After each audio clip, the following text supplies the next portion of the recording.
Well, welcome to Byford on the Green. My name is Richard Byford, and this week we're going to continue our program on sustainability. Actually, this week we're going to talk about recycling, but I'll get to that in just a moment. We are back at the Cathedral City High School in the Digital Arts Department, and of course we have Spencer McQuinn on camera, because he's always on our camera, and we're going to have questions from the class this time, which I think is kind of exciting. Recycling, that's something that we all should do, and frankly, most of us forget to do most of the time. I've wanted to try this line. Our guest this week, when I introduce him, he's going to talk trash. I always wanted to say that on camera. I thought that was kind of cool. I'm not the kind of guy that does facts and figures, but some of these facts and figures will absolutely amaze you. So I'm going to run through a couple of these before we introduce our guest. Americans buy an estimated 28 billion, that's with a B, 28 billion plastic water bottles every year.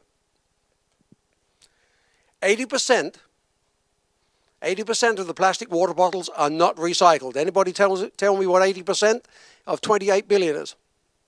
No? Actually, it's 22.5 billion plastic water bottles are not recycled. The average consumer consumes 167 bottles of water per year. It takes 24 million gallons of oil to produce 1 billion plastic water bottles. I know these figures are incredible and really difficult to understand, but they're huge, they're large. 90% of the cost of bottled water is due to the bottle itself. And now get this one.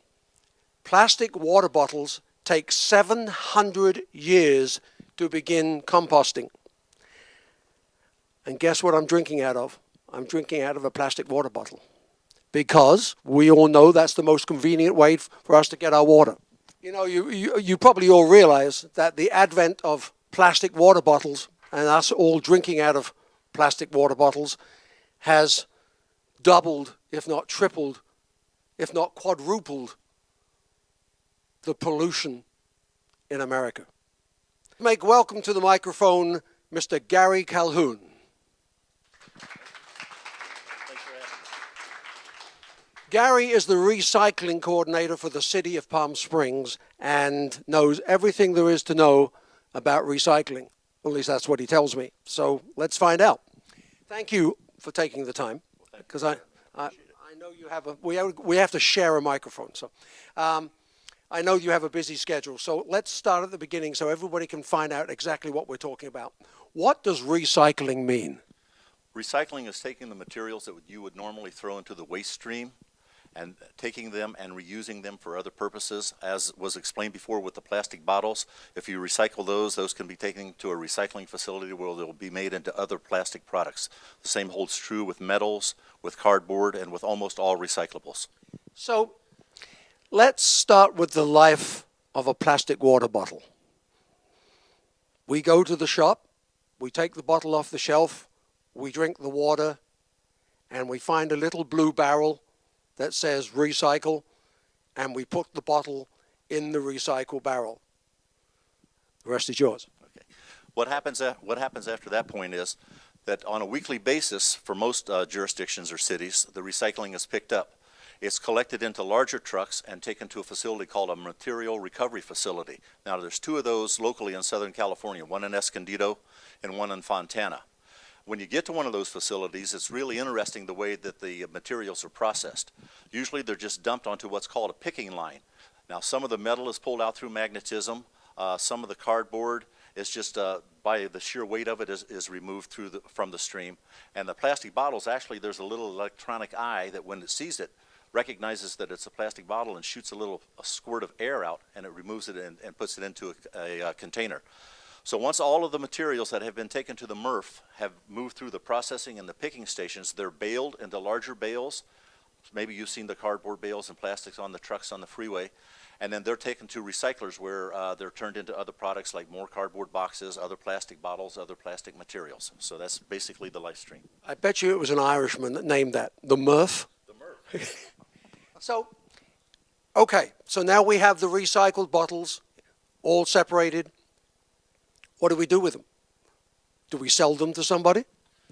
Well, if you're talking about your personal residents, yes, you can take them to recycling facilities. There are plenty of them throughout the cities and throughout the county, and you can redeem them. When you go to purchase water or sodas or something of that nature, you usually pay what's called a CRV, a California Redemption Value. That's usually a nickel a container. If you take them and turn them into one of the facilities, then you'll get that money back. If you don't do that and you just set them out at the curb for recycling, as I said before, they're taking to a material recovery facility where they are baled by the recycler and then sold to recycling companies. Yeah, but what happens to them now they're recycled? Do they refill them with water? Do they melt them down? What happens to who buys them? Well, as I said before, recyclers buy them. In the case of metals, the metals will be taken and they'll be melted down and then separated into their constituent parts.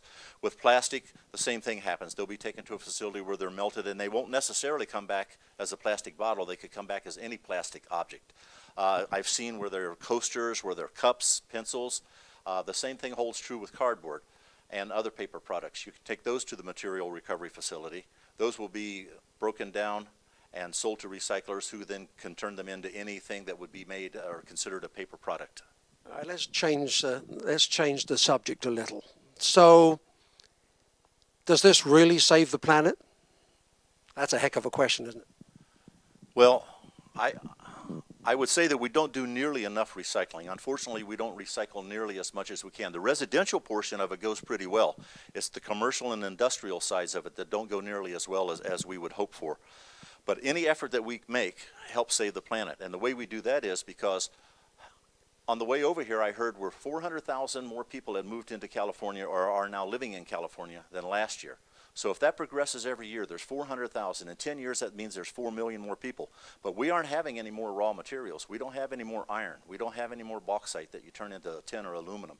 We don't have any more, we have petroleum, but we're depleting our petroleum reserves. So anything that we can do to recycle and preserve what we already have is beneficial. I got to read you this. There was an author, a well-known author, Anthony Robbins, and he said, if you do what you've always done, then you'll get what you've always gotten, which is not perhaps perfect English, but it's true. And habits are very hard to break. Just by a show of hands, and don't be embarrassed by doing this, all right? When you drink out of a bottle or a plastic cup from Starbucks, do you ever think what happens to it when you throw it away? Yes? One person? 2 people? 3 people? This is what I mean, folks. And this is not putting anybody down, because I'm guilty of exactly the same thing. We don't think along those lines. We have to train our minds to change our habits. Did that make sense? Yes, I think it did. We have to change our habits, most importantly. The other thing that kind of bothers me is that everything we do, especially recycling or talking about energy, it all becomes political. And he's smiling, folks. He has an opinion on this. What is your opinion on that? Unfortunately, I think the reason that it is so political is because it all boils down to money. All of recycling and solid waste is predicated or based on weights. It isn't based on volume, it's based on weights. So if you take the materials that are the heaviest, the metals, the cardboards, and things like that, those are the most popular to recycle, and they're considered commodities, so the prices for them rise and fall. The other materials like plastic bags and styrofoam, there's essentially no value to them because it takes so much of that particular product to make a pound or a ton that it isn't considered worth anyone's while to go and do it. So unfortunately, I believe that a lot of the recycling habits or behaviors are predicated on money. Unfortunately, that's true. We're going to take a short break because we're going to have questions from the audience. We have to reset this, so we'll take a short break. Be right back. with Gary Calhoun from the city of Palm Springs, and we're talking about recycling. And we're going to open, this is question time. We've never done this before on one of these videos, so this is kind of cool. And let's have our first question. And tell us your name. My name's Calvin. All right, Calvin, and what is your question to Gary? My question is, how is not recycling water bottles affecting us in our community, valley, and country? Now that's a question. That's a very good question. Thank you, Calvin. Not recycling plastic water bottles, among other things, affects the valley negatively and cities negatively in several ways. First of all, if you've driven down any highway or street, you see all the trash that lays on either side of the street or the highway. The second thing is, as we explained earlier, it's a resource that we aren't conserving. So we're using petroleum, vast amounts of petroleum, to create these plastic water bottles. Thirdly, it negatively affects the environment because, as Richard pointed out before, it takes 700 years for them to even begin to break down. So that would be the three reasons that I would cite.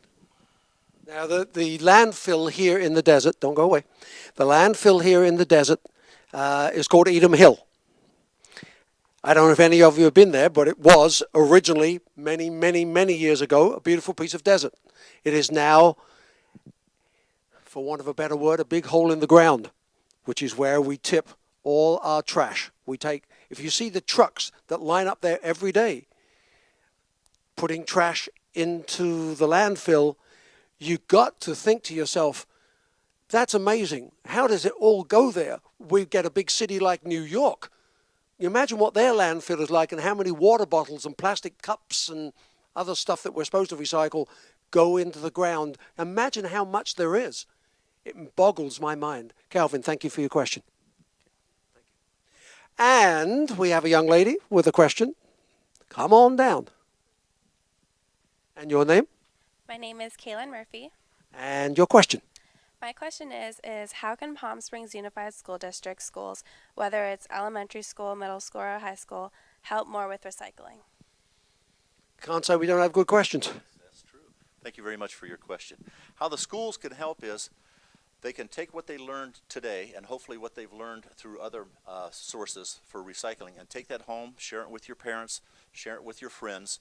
And the key to recycling, in my opinion, in the future is going to be education. And it's going to be you, the young people, that are going to be the ones that carry this forward. So it's especially important that you learn the lessons that you can today, why it's important to recycle, and what we can do to better recycle.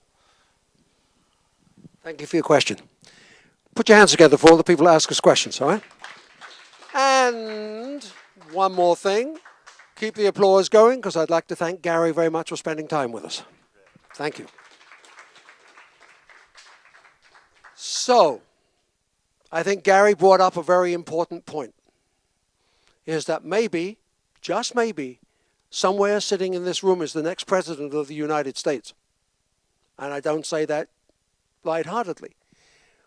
When you go through the next 20 years, you're going to see incredible changes in the face of America. And we can help create that new face by recycling. You've been with Richard Byford on Byford on the Green. We'll see you next time. Thank you.